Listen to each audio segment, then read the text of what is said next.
The scent of overchilled air and lilies hit her first. It was the smell of money trying too hard. Amara smoothed the front of her simple navy dress, a nervous habit she thought she had kicked after the divorce.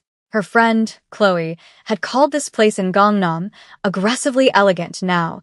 Standing in the marble foyer, Amara understood. The hostess, a woman who looked like she was carved from ice, gave her a polite but vacant smile. "Reservation for Williams," Amara said, her voice steadier than she felt. The hostess's eyes flickered down a screen. "Ah, yes. Your party is already here. This way, please." Party? Chloe had set this up. A blind date. Singular. One man. The word party sent a small, irrational spike of anxiety through her. Her ex-husband, David, had loved parties, loved showing her off at them, his hand of vice on her waist, his smile alive for the cameras. She pushed the thought away. This was new. This was her, finally moving on. She followed the hostess through a hushed landscape of white tablecloths and hushed conversations. They stopped at a secluded booth in the back, overlooking a meticulously sculpted garden. A man stood as they approached, his movement economical and sharp. He was tall, encased in a black suit so perfectly tailored it seemed a part of him. Tom Ford, her mind supplied, a useless bit of trivia from her former life. But it wasn't the suit that held her attention. It was the absolute stillness of him. He moved like the room owed him space. And standing next to him, her small hand clutching his, was a little girl.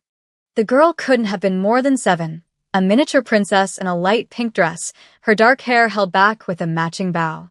She looked at Amara with wide, curious eyes.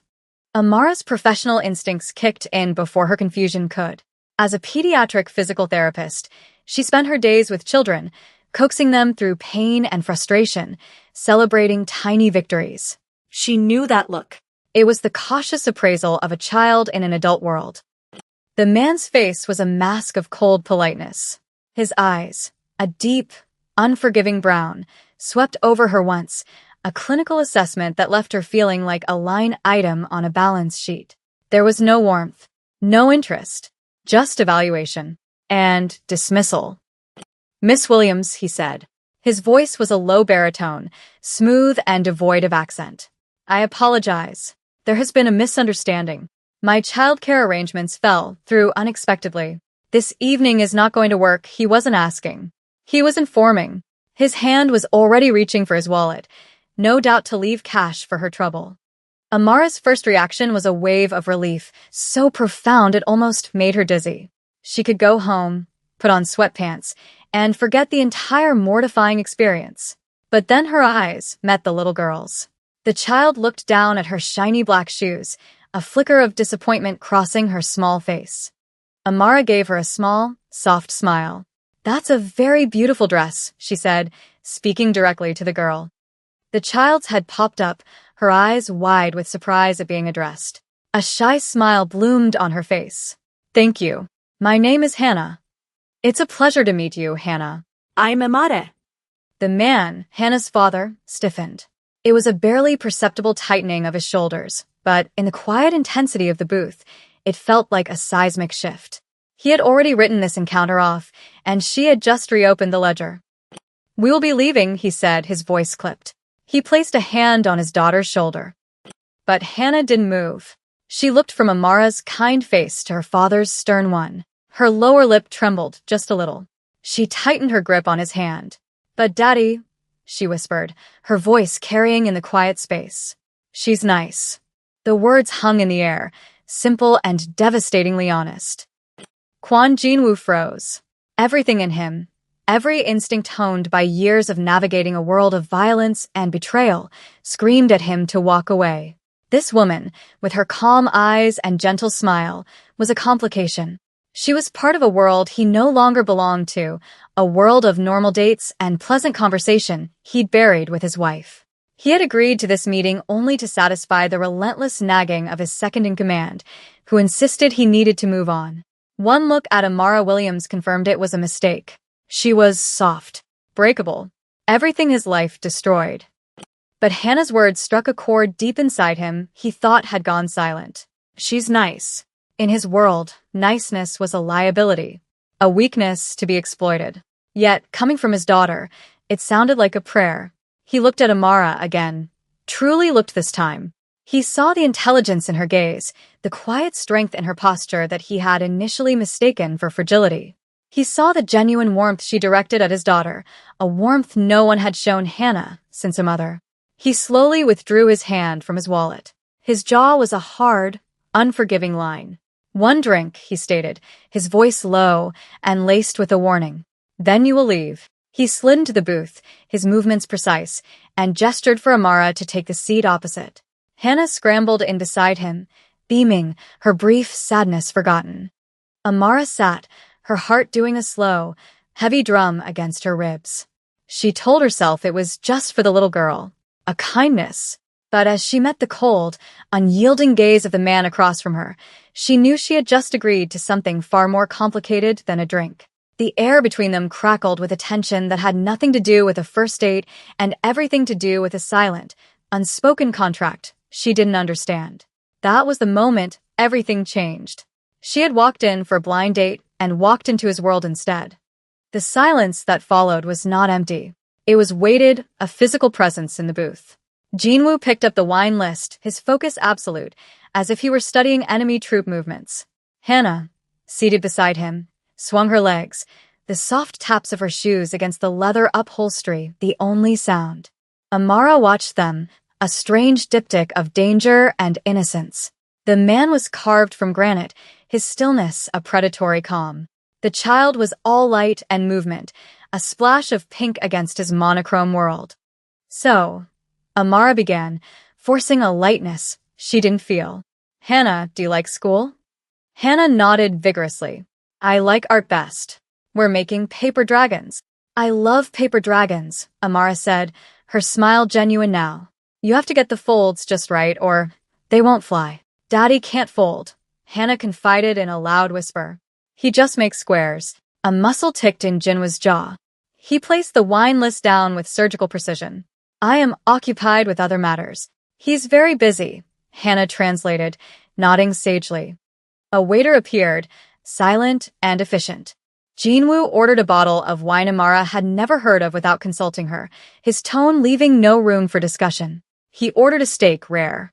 For Hannah, a small plate of pasta. He then looked at Amara, his gaze expectant. "I'll have the sea base," she said, refusing to be intimidated. He gave a curt nod to the waiter, who vanished as quietly as he'd arrived. "You're American," Jinwoo stated. It wasn't a question. "I am. I moved to Seoul 2 years ago." "Why?" The single word was a demand for information. "No pleasantries, no softening inquiry." Just a stark, clinical request for data. For a job.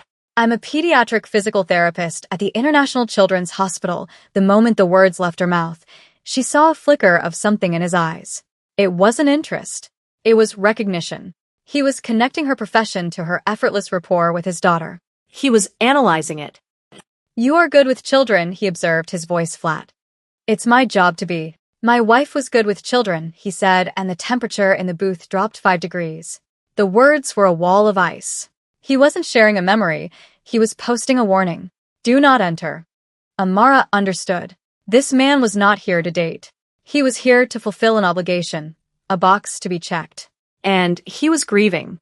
The pain radiating from him was so profound it was almost a physical force.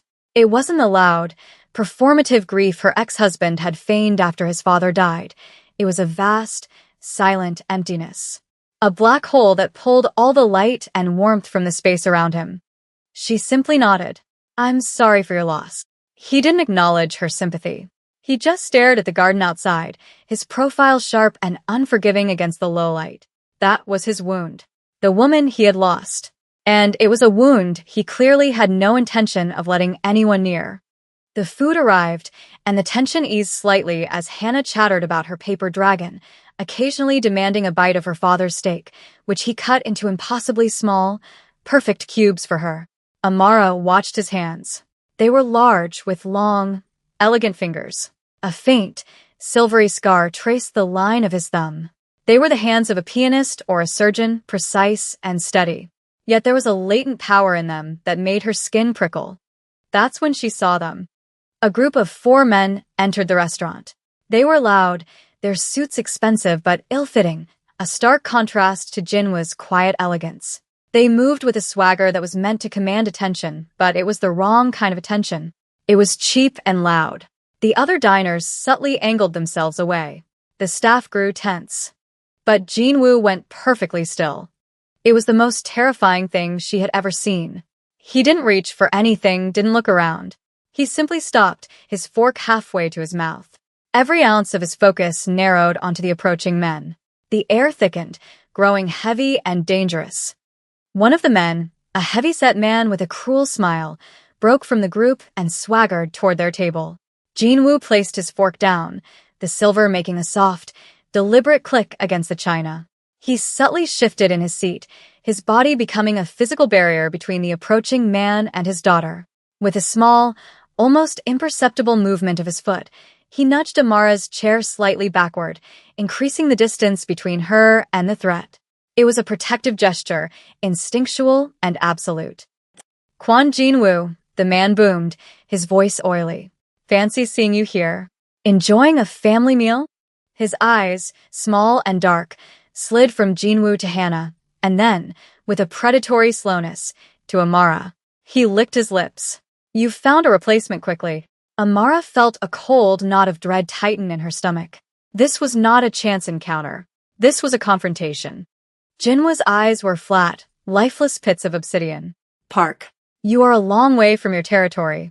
"Just expanding my interests," Park said with a laugh that didn't reach his eyes. His gaze lingered on Amara. "Very interesting interest." Hannah, sensing the shift, pressed closer to her father, her small face pale with fear. Amara's heart went out to her. Without thinking, she reached her hand under the table and gently took Hannah's. The little girl's hand was cold and trembling. Amara leaned in close, pitching her voice, so only Hannah could hear. "Hey, "Let's play a game." The quiet game. But with our fingers, she began to slowly tap out a rhythm on the back of Hannah's hand. 1, 2, 3. 1, 2. 1, 2, 3. 1, 2. A simple pattern she used with her patients to help them focus through painful stretches. Hannah's wide, frightened eyes met hers. Amara gave her a tiny, reassuring nod and continued the pattern. Slowly, the trembling in Hannah's hand began to subside as she focused on the sensation, the predictable rhythm a small anchor in a sea of adult tension. Above the table, the war of words continued, low and menacing. "Your empire is built on old loyalties, Quan," Park sneered. "Old things crumble, and new things burn." Jinwoo replied, his voice a silken threat. Leave. Now." There was a moment of charged silence where Park seemed to weigh his options. He glanced at Jinwoo's impassive face, then at the other diners who were pretending not to watch, and finally, his eyes fell on Amara and Hannah under the table, their hands clasped together. A strange look crossed his face, a flicker of calculation. He gave a final, dismissive smirk and turned away, rejoining his men. The moment they were gone, it was as if the restaurant could breathe again. The ambient chatter resumed, but in their booth, the silence remained, heavier than before. Jinwoo did not relax. His eyes followed Park's group until they left the restaurant. Only then did he turn his attention back to the table. His gaze fell on Amara's hand, still holding his daughter's beneath the tablecloth. He watched her continue the silent, rhythmic tapping, her expression calm and focused. He had seen her choice. When the danger appeared, when any sane person would have frozen or fled, she had acted. She hadn't run. She had stayed. She had protected his daughter, not with force, but with intelligence and compassion. She had built a wall of calm around Hannah that even he could not have constructed. He slowly lifted his gaze from their joined hands to her face. The look in his eyes was different now. The cold dismissal was gone. In its place was something new, something sharp and unsettling. It was the look of a man who had just discovered an unexpected asset, or perhaps an unforeseen complication he could no longer afford to ignore. He said nothing. He didn't need to. The charged look was a rehook, pulling her deeper into a world she was beginning to realize she had no way of escaping. She had made a deliberate choice to stay when she could have left, and in doing so, she had marked herself. She had marked herself as his. He settled the bill with a black card that the waiter handled with something akin to reverence.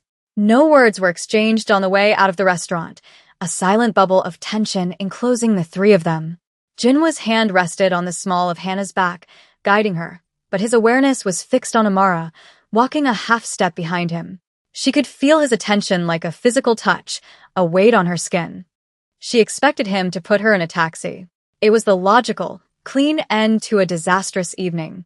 But when they reached the curb, a gleaming black Maybach slid to a silent stop before them. A man in a dark suit emerged from the driver's seat, opened the rear door, and bowed his head slightly to Jinwoo. "Get in," Jinwoo commanded. It was not a request.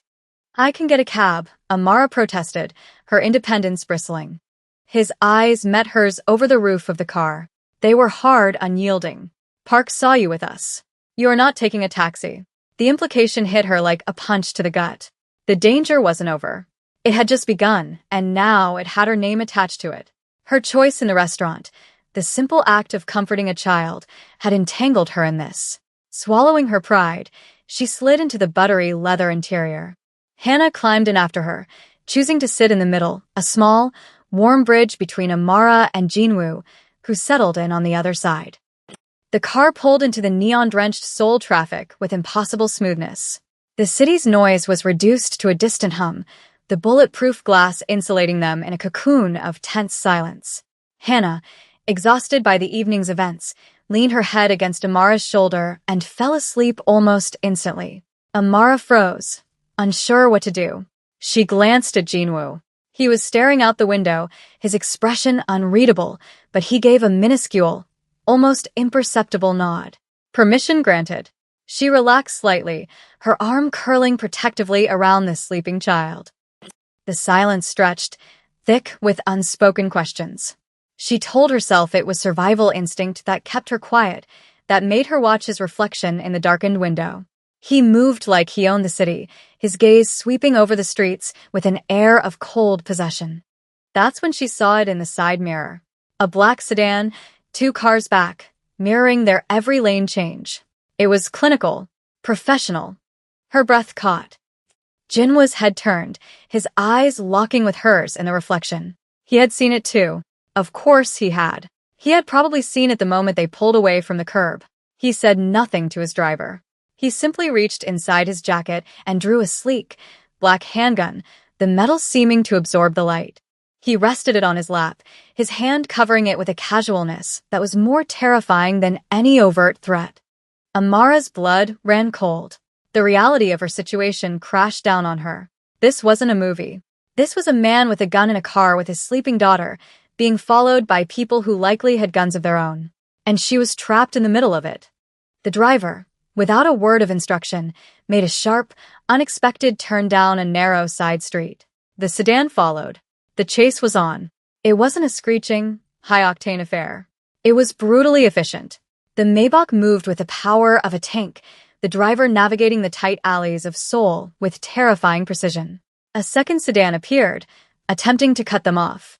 The first gunshot sounded like a firecracker, loud and sharp. Hannah whimpered in her sleep, burrowing closer to Amara. The second shot was a deafening crack as it struck the glass near Jinwoo's head, spiderwebbing the window but not breaking through. "Get down." Jinwoo's voice was a low, lethal command. He pushed Amara's head down, his arm a band of steel across her back, shielding both her and Hannah with his body.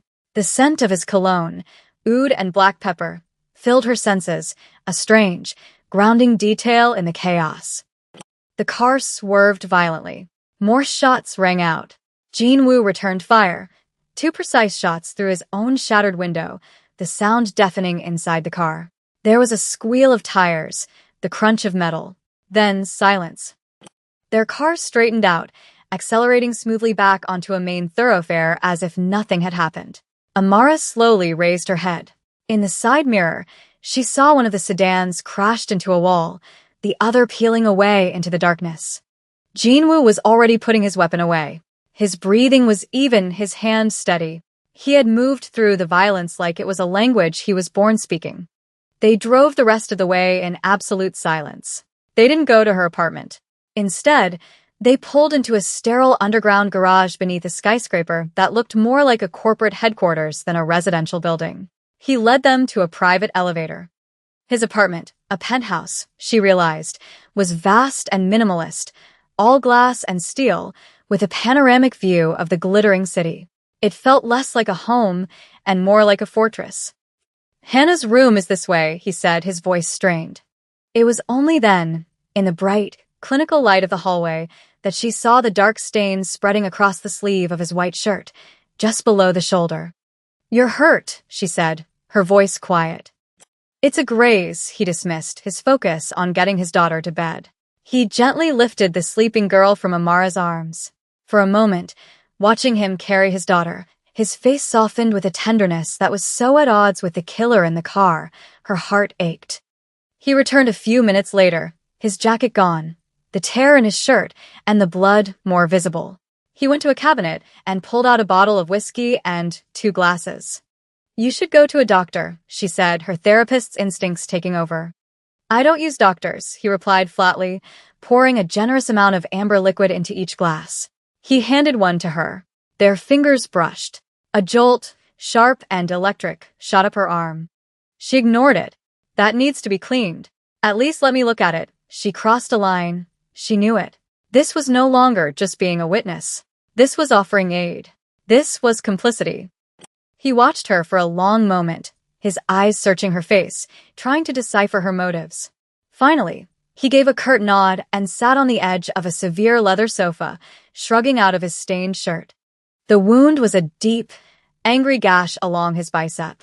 She retrieved the first aid kit she spotted in a bathroom and knelt before him. Her hands, usually so steady when dealing with her small patients, trembled slightly as she cleaned the wound. He didn't flinch, didn't make a sound. He just watched her, his gaze intense, tracking the movement of her hands. The silence in the room was absolute, broken only by the soft dab of the antiseptic wipe against his skin.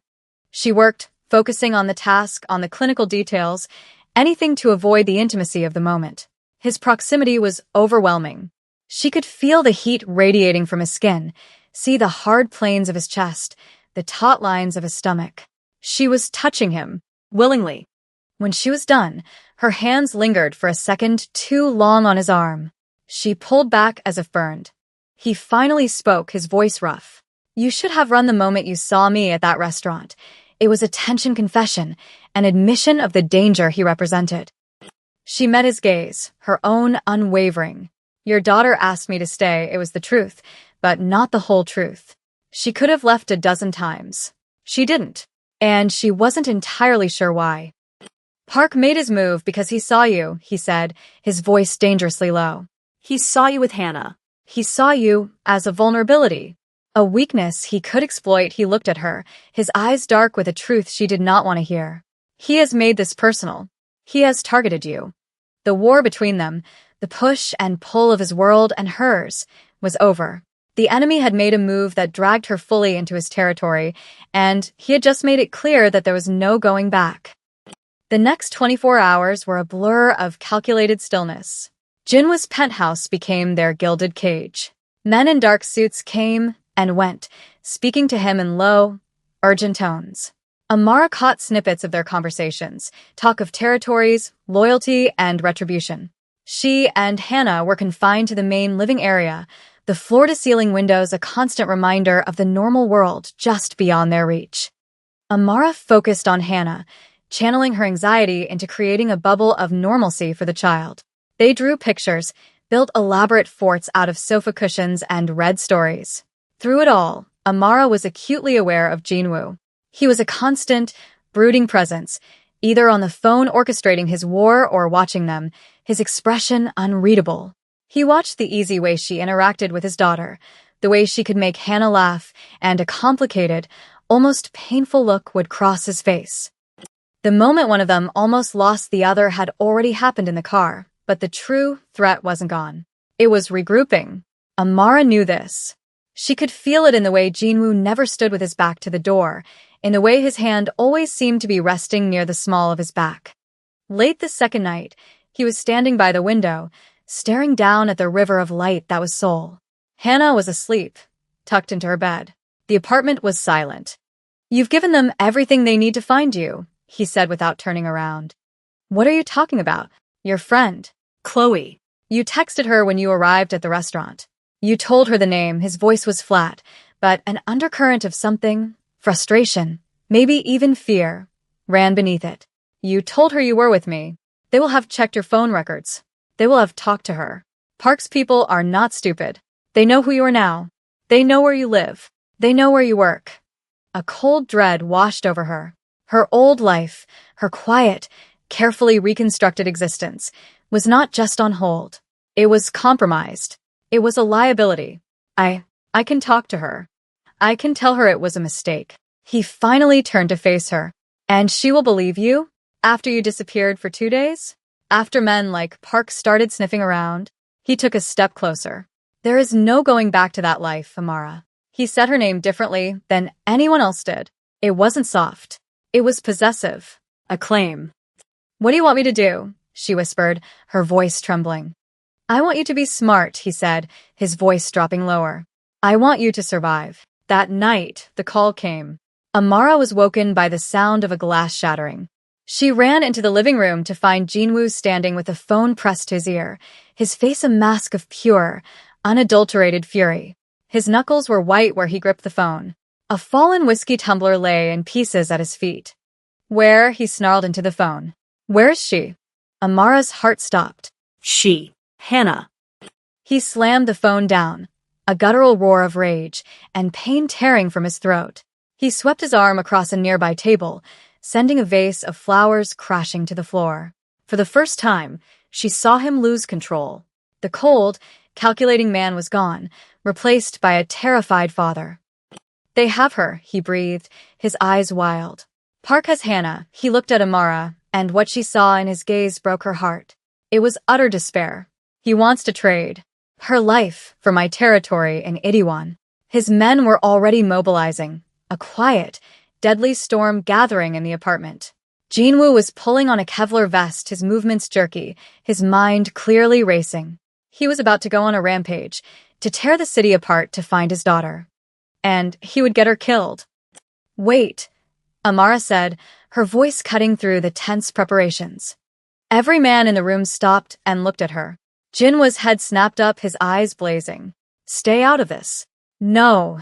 She walked toward him, her step certain. She was no longer a civilian caught in the crossfire. She was the one person in this room who knew Hannah best. "You're thinking like a boss. You need to think like a father." Where would he take her? "A warehouse, a safe house," one of his men started. "No," Amara insisted, looking directly at Jinwoo. "He wants to hurt you. He'll take her somewhere that means something to you. Somewhere she would feel safe, to make the betrayal cut deeper." "Where did you used to take her?" "With your wife." Jinwoo stared at her, his rage momentarily forgotten, replaced by a dawning understanding. His mind was a tactical map of assets and threats. Hers was a map of a little girl's heart. "The old tea house," he whispered, the realization hitting him. "In Insadong. My wife loved the gardens there." "He'll be expecting you to come in with guns blazing," Amara said, her mind working quickly. "He'll use Hannah as a shield. But he won't be expecting me." "Absolutely not," Jinwoo snarled. "You are not going." "I'm not going to fight," she said, her gaze firm. "I'm going for Hannah. She's going to be terrified. She'll see your men, she'll see Park, and she'll panic. But if she sees me, if she hears my voice, I can calm her down. I can get her to focus. I can give you the opening you need." She was acting decisively, taking her one piece of expertise and turning it into a weapon. She was never going to be rescued passively. He looked at her, at the fierce determination in her eyes. He was at war with himself. Every instinct screamed at him to protect her, to lock her away. But he knew she was right. Her presence was a tactical advantage he could not afford to dismiss. The cost was paid in that moment of decision. Her old world was not just compromised, it was gone, burned away by the choice she was making. She was crossing a line she could never uncross. The tea house was an island of tranquility in a sea of urban sprawl. Ancient wood, paper screens, and the scent of green tea. But tonight it was a trap. Jinwoo's men, ghosts in the darkness, surrounded the perimeter. Jinwoo, Amara at his side, slipped in through a back entrance. He moved with a silent, lethal grace that was terrifying to behold. He held her hand, his grip firm, a silent promise of protection. They found them in the main room, overlooking the moonlit garden. Park had Hannah on his lap. The girl was crying silently, her small body rigid with fear. Two of Park's men stood guard. "I knew you'd come, Kwan," Park said with a triumphant smile. Always sentimental. Jinwoo didn't speak. His focus was entirely on his daughter. Amara saw it, the beginning of a panic attack. Hannah's breathing was becoming shallow, her eyes wide and unfocused. Park wouldn't know how to handle it. He would see it as defiance. This was her moment. "Hannah," Amara called out, her voice calm and clear, but loud enough to carry across the room. "Hannah, look at me." Hannah's head snapped up. Her eyes found Amara's. "Breathe with me, sweetie," Amara said, her voice a soothing balm. "Remember our game? Big breath in, like you're smelling a flower." Amara exaggerated the motion. "And blow it out, like you're blowing out a candle." Park looked confused, his attention shifting to Amara for a split second. "What is this?" It was the opening Jinwoo needed. In a blur of motion, he moved. It wasn't a firefight. It was a symphony of violence. Two silent, precise movements, and Park's guards were down, unconscious before they hit the floor. He closed the distance to Park, his expression something beyond rage. It was absolute certainty. Park, panicked, shoved Hannah away from him, trying to draw his own weapon. But he was too slow. Jinwoo was on him. The confrontation brutal, personal, and blessedly short. It was over. Jinwoo went to his daughter, scooping her into his arms. He held her tightly, burying his face in her hair, his shoulders shaking with relief. Hannah clung to him, her sobs finally breaking free. Over his daughter's head, Jinwoo's eyes found Amara's. The look he gave her was stripped bare of all his armor. It was raw, grateful, and something more. Something that staked a claim deeper than any words could. He walked toward her, still holding Hannah. He didn't release his daughter. Instead, he took Amara's hand and placed it on Hannah's back, his own hand covering hers, enclosing the three of them in a tight, desperate circle. A new family unit, forged in terror and violence. His acknowledgement of what she was to him was no longer deniable, no longer hidden. She was not a weakness. She was his center. Back in the penthouse fortress, the city lights spread out below them like a carpet of fallen stars. Hannah was asleep in her room, safe. The adrenaline had faded, leaving behind a profound, bone-deep exhaustion and an irrevocable truth. Amara's old life was a ghost. She could never go back to being just a therapist, to worrying about unpaid bills and bad dates. That person was gone. She stood by the window, wrapping her arms around herself. Jinwoo came to stand beside her, his reflection appearing next to hers in the dark glass. He didn't look at her, but spoke to the image in the window, his voice a low murmur that vibrated through the floor. "He saw you as a weakness," he said. His reflection's eyes met hers. He was wrong, he paused, the silence stretching, filled with the weight of everything they had survived. "You are a liability I will not give up." It was not a declaration of love. It was a statement of fact. A sentence and a vow all in one.